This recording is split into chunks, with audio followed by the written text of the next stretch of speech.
Hello everyone. Here is part 3 where the question is, what is the U.S. Constitution? And the term for it would be a federal compact. Now let's break down these terms. Why not a contract? You often hear it said the Constitution's a contract. It is not a contract. Okay? A contract is always based on the explicit understanding of the parties. Let's assume for a second there are two parties. Both parties would agree to certain acquired rights and duties as found in the contract itself. Thus, contracts are justifiably enforceable. And there's a whole realm of law for that, enforcing contracts. So, a compact, on the other hand, is based on voluntary cooperation. It espouses ideals. It declares the basis on which a group of entities have determined to cooperate with each other. Thus, it will only last as long as the people have it in mind. So, is it the People's Charter or the State's Charter? Yes. But notice it has only lasted as long as we have had it in mind. It's much more fragile. And that relates to the other word, federal. Not national, federal. First off, the Latin word behind it, I'm not sure if I'm pronouncing it right, foedus. It means covenant, league, treaty, and in fact it even relates to the word faith, word for faith. But it means, especially back in the time period of the founders, pertaining to a treaty or even a state formed by agreement among independent states. Okay, so this, you can see this even in the constitutions themselves. For instance, Article 6 of the Utah Constitution creates a legislature. But if you look at Article 1 of the U.S. Constitution, it creates a Congress. What is the difference?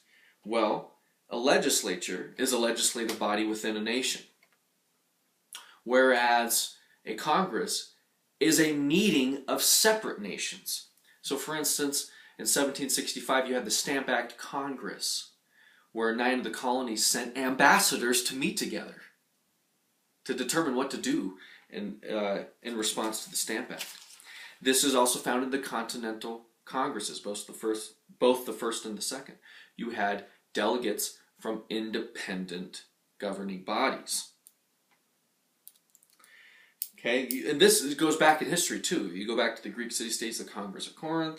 You have the Congress of Vienna post Napoleonic Wars to determine what to do with Europe. You have the Congress of Westphalia following the 30 Years' War that was similar.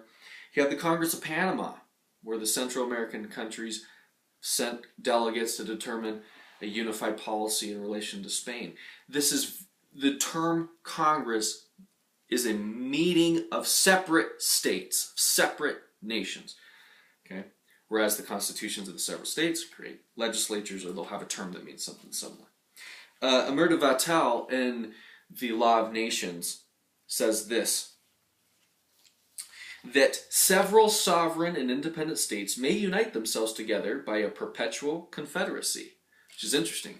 If you look at the first federal constitution of the states, it was the Articles of Confederation for a perpetual union.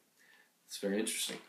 Together by a perpetual confederacy, without ceasing to be, each individually, a perfect state.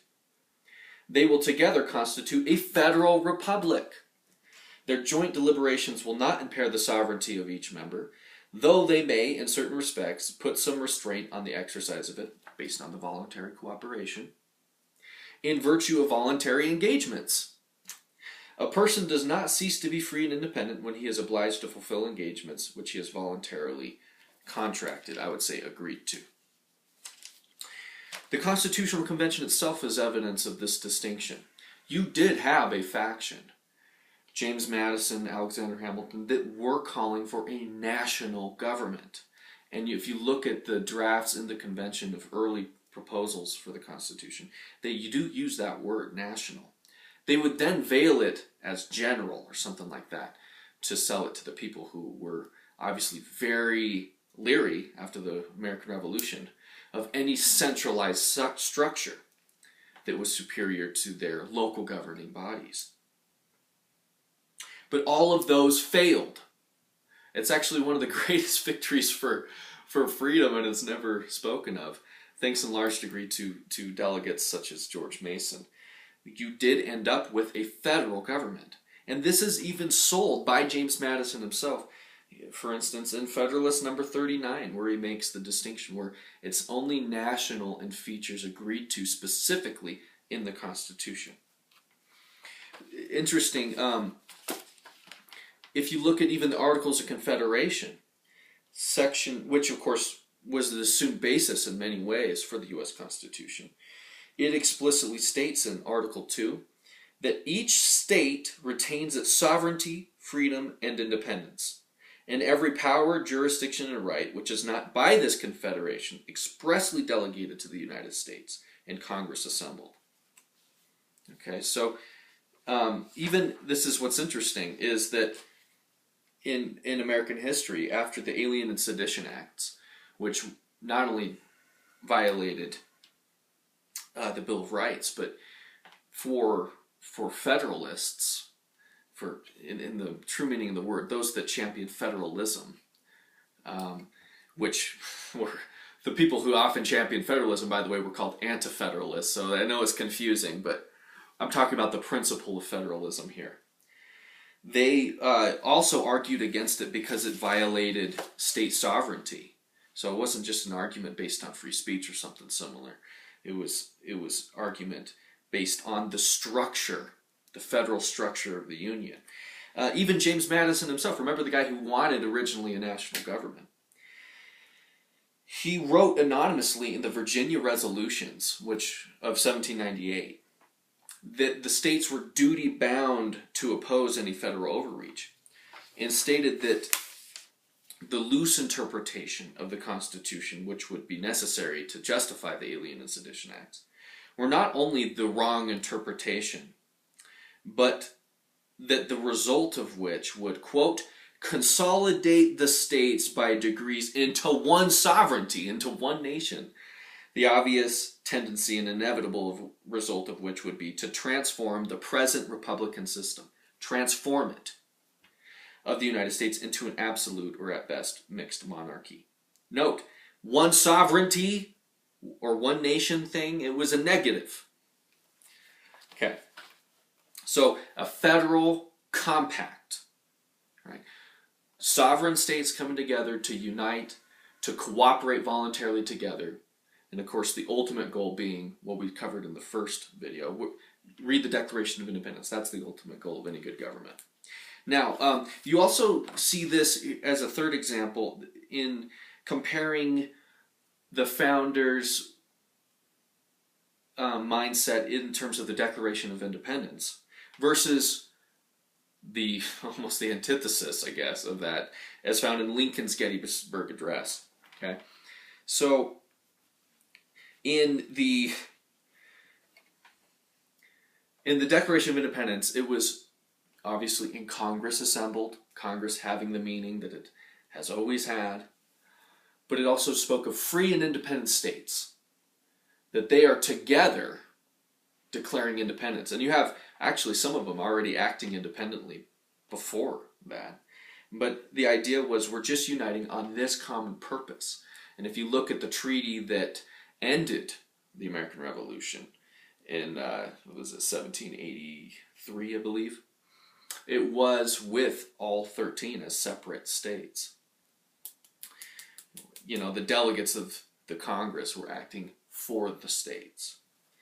Now, the Gettysburg Address, on the other hand, says a new nation was born in liberty. Look at the subtlety. Remember, godliness is in the details. The devil is in vagueness. A new nation was born in liberty. Lincoln should have known better. In fact, what he was doing is promoting the philosophy that went against the founders to justify what was not a civil war, which a civil war is within a nation, but a war amongst the states. That's what it was.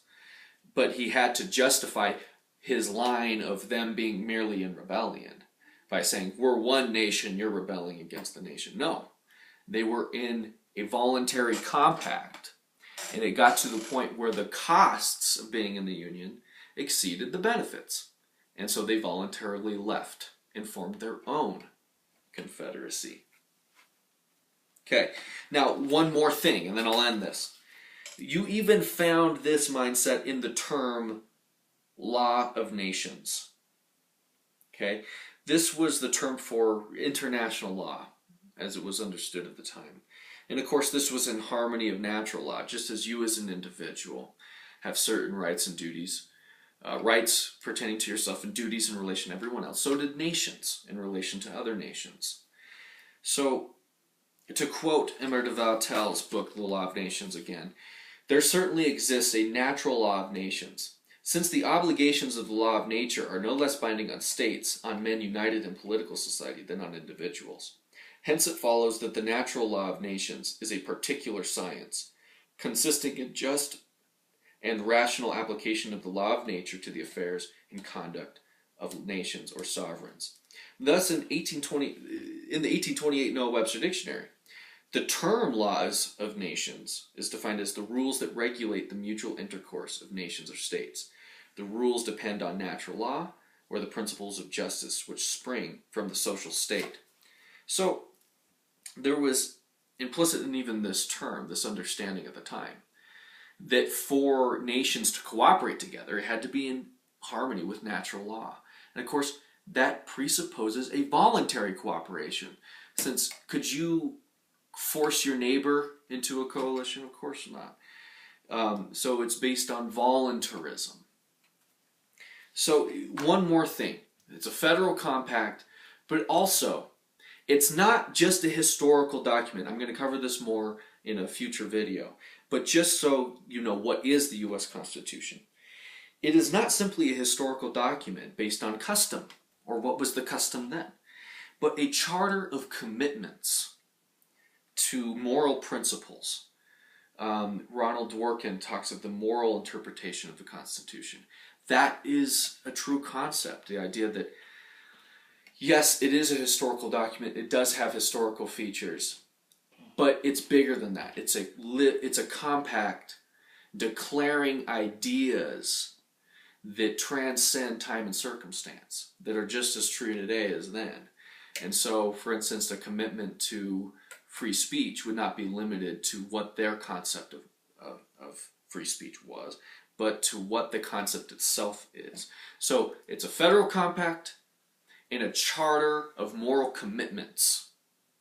All right, and I encourage you to watch following videos for even more information on the U.S. Constitution.